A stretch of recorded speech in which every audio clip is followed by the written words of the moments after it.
Hey y'all, welcome back to my humble abode. I hope you all have been well. How was your weekends? I hope it was great. We gonna go ahead and get right into the Real Housewives of Potomac season 5, episode 8. I think it's episode 8. We'll see. So yeah, y'all, we gonna get right into it. If you're new around these parts, I do not do a full recap and review of any episode because one, I just don't have the time for it, but two, because I'm just pointing out specific things in the episode that moved me so deeply to speak about, so to speak. So I'm just gonna be giving my critical analysis and my unsolicited opinion and advice about the episode. So we won't be reviewing everything. So for example, Robin with her parents, I won't be talking about that. Don't ask, it's a snooze fest. When it's Robin and Juan's turn, if it's important, I'll talk about it. If not, I ain't talking about it. So we're gonna go ahead and jump right in. Michael and Ashley, we already knew you had an open relationship. We have seen the pattern with Michael. Michael has gone around and grabbed men's asses. The first one was Katie's boyfriend in season 1. Then he went out of town and was with some man. Now, you say you bisexual and y'all and brought women back. Listen, we don't care. It's really none of our business. I don't care what you do as long as you are not sexually deviant and you ain't harming a dog or a child. I don't care what you do. Do I think Michael's running over Ashley? No. I think Ashley and that mama and hers are very sly and slick women. And I think that they hatched a plan. They saw that Michael's old, ugly, wrinkly ass was hot for Ashley. Ashley was hot for money. Her and her broke mama didn't have no way else out the crack house. So they pitched their tent next to Michael's and kept it moving. I'm not even mad at it because Michael, you was stupid enough to do it. So moving on. Monique and her business, not for lazy moms. Whitefish spilled some. She said, "Will Michael be at this budget meeting?" And it caught Monique so off guard. She didn't even know how to respond to that, which I'm gonna tell you why. I have two thoughts on that. The first thought is that Whitefish has witnessed Chris come into meetings that he was not supposed to be in attendance for, right? Because it's not his money. Let Monique tell it. And he then took over the meeting and talked about the budget and asked about everything, right? And that left a bad impression on the staff. You say you're the boss, but you're really not the boss if your husband pulls the purse strings. Or either the second option is that Monique came back to her staff and ran her mouth about issues between her and Michael regarding the budgeting for Not for Lazy Moms. And she ran her mouth so much that Whitefish felt comfortable bringing it up in front of the camera. Either way, Monique, you should have checked. Time of the show, you had only sold 20 of 300 tickets. And then by the time the show aired last night, you sold 100 out of 300. That's a fail. That's a huge fail. Fail. So, Monique, I didn't even know Not for Lazy Moms was still around. I actually thought it had, it was like Nene's, what was Nene's not-for-profit called? Broken Hearts? Giving Hearts, whatever the hell it was. It don't matter. It ain't around no more. And that's what I'm getting at. I thought that's what Not for Lazy Moms was. I thought it was in the dumpster with Nene's non-for-profit from first season Real Housewives of Atlanta. So anyways, I actually Googled it. And you got a whole website, but you don't advertise it. You don't advertise Not for Lazy Moms on your Instagram or your social medias. So that's probably the reason why you only sold 100 of 300 tickets. You're a Bravo celebrity. We ain't gonna say celebrity because you're not. You're a Bravo celebrity. You can sell more than 100 tickets out of 300. You could have probably sold all 300. You could have, but you didn't. So you failed. But it's interesting. You ended up only selling 100 out of 300 tickets, but yet you're worried about Candiace not having a honeymoon. Who cares? Who cares? Like, why is it important to you that Candiace has a honeymoon? You and Chris aren't going to pay for it, so it's none of your goddamn business. I'm so sick of you worrying about a goddamn honeymoon, but what about the actual marriage? Now, sidebar, my husband and I did go on a honeymoon, but guess what?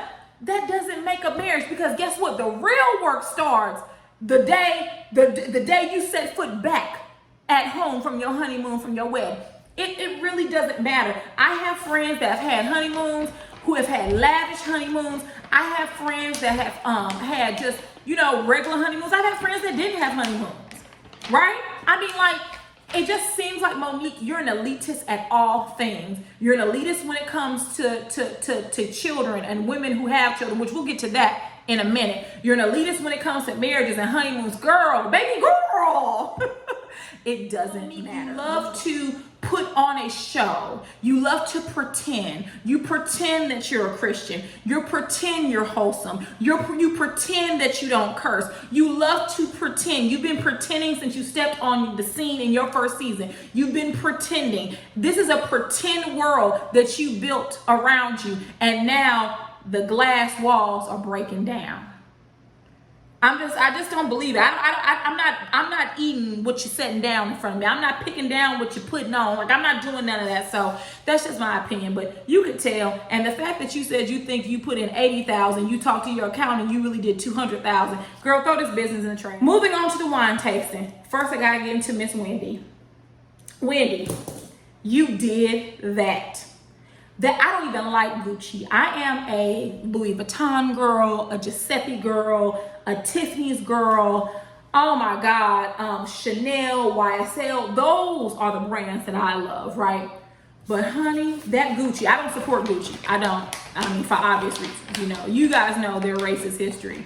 But honey, you look clean in that Gucci and that white.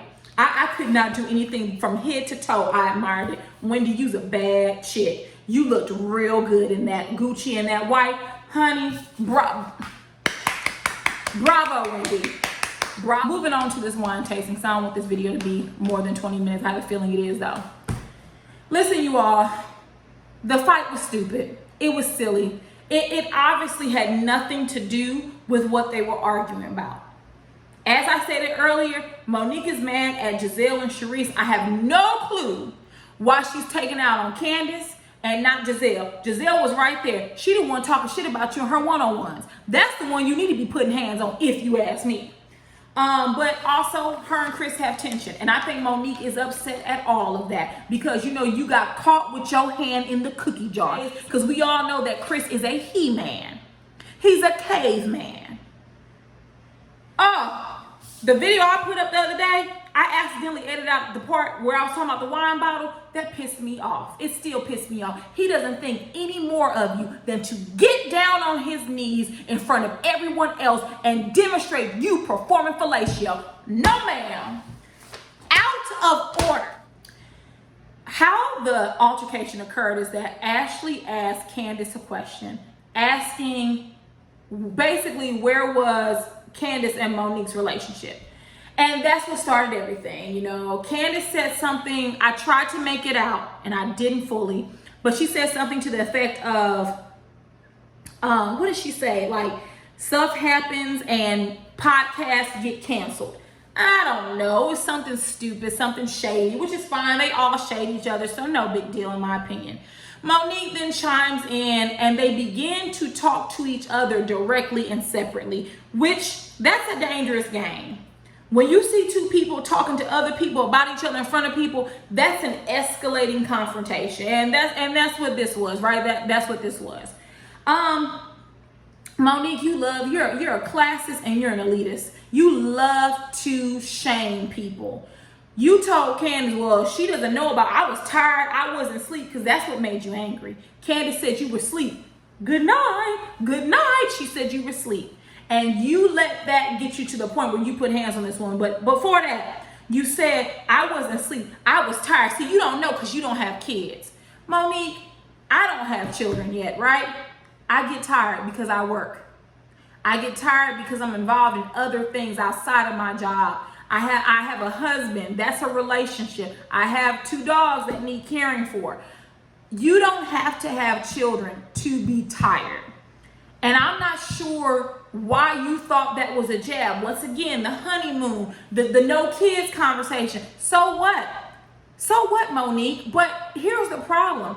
You define womanhood. You define womanhood, in my mind, in tears. because you say that. Well, you ain't got no children, so you don't understand. So Candiace can't understand being tired because she doesn't have children? That's the stupidest shit I've ever heard in my life. They proceed to get this back and forth. Monique flicks Candiace's hair 3 times. So ultimately, where does the fault lie? Candiace, I'm gonna tell you this. You talk too much shit on Twitter not to back it up. You say some very vile and disgusting things about your castmates on Twitter. Very sharp, very mean, very direct, and not even direct, just nasty. And you are free to do that on your Twitter. However, you need to be prepared because the shit that you say on Twitter, that will get some people shot in their foot, okay?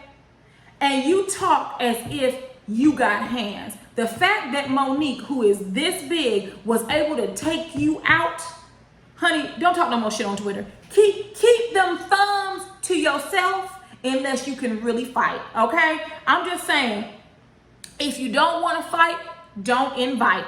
Both of you young ladies need to learn from that. If you don't want to fight, don't invite. Monique, all seriousness, in my professional world, in reality, because we just talking crap here on the channel, right?